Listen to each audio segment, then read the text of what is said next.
Hello les amis, je vous retrouve pour une nouvelle vidéo sur le football et la Ligue des Champions 2024-2025 et je vais vous présenter le résultat en statistique du match VfB Stuttgart contre Sparta de Prague, un match qui s'est terminé par un match nul, un but partout, donc je vais revenir sur les buteurs mais surtout sur les statistiques des deux équipes. On va essayer de voir un petit peu le déroulé de cette rencontre, décortiquer tout ça et on terminera la vidéo par un petit focus sur le calendrier des deux équipes, enfin surtout sur la prochaine rencontre à venir pour ces deux équipes dans cette compétition.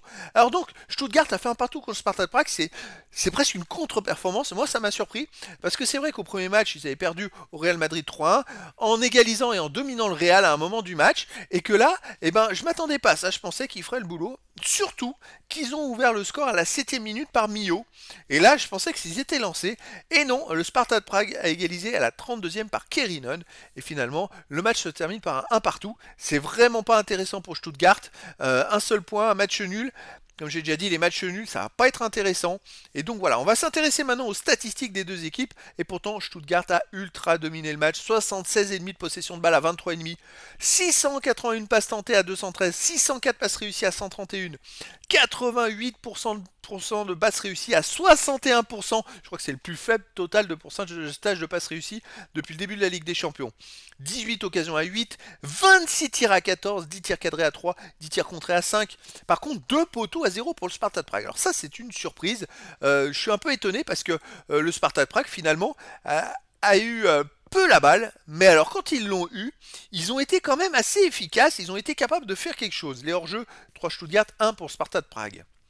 On va s'intéresser aux autres statistiques. Alors les corners 10-1 pour Stuttgart, les centres 32-0 pour Stuttgart, les interceptions 4-4, les tags 16-8 mais pour Sparta de Prague, les duels gagnés 43 pour Stuttgart, 47 pour Sparta de Prague, alors que Stuttgart a eu 3 à 4 fois plus le ballon que le Sparta de Prague. C'est fou. Les arrêts 9-2 pour les arrêts pour le Sparta de Prague. Le gardien du Sparta de Prague a arrêté 9 tirs. C'est fou. Les fautes 12-10 pour le Sparta de Prague, les jaunes un partout. En fait, Stuttgart a fait match nul un partout contre le Sparta de Prague, mais a ultra dominé le match, sauf à certains moments où Sparta de Prague, à chaque fois qu'ils avaient eu une petite occasion d'aller au but, ils avaient une occasion quoi. Et c'est ce qui les a pénalisés, je dirais.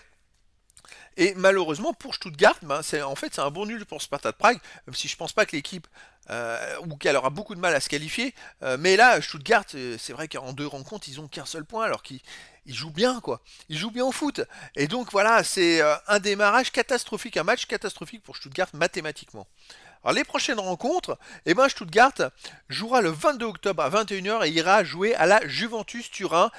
Ça va être un match très compliqué. Alors là, il commence déjà très mal cette Ligue des Champions. Prochain match à la Juve, ça va être un sacré choc. Le Sparta de Prague, de son côté, ira jouer le 23 octobre à 21h à Manchester City. Là, ça va être plus compliqué. Je pense que ça va être un peu le même type de possession de balle. Mais je pense qu'ils vont en prendre beaucoup plus. Ils vont en prendre plus parce que c'est pas possible qu'ils fassent deux matchs comme ça.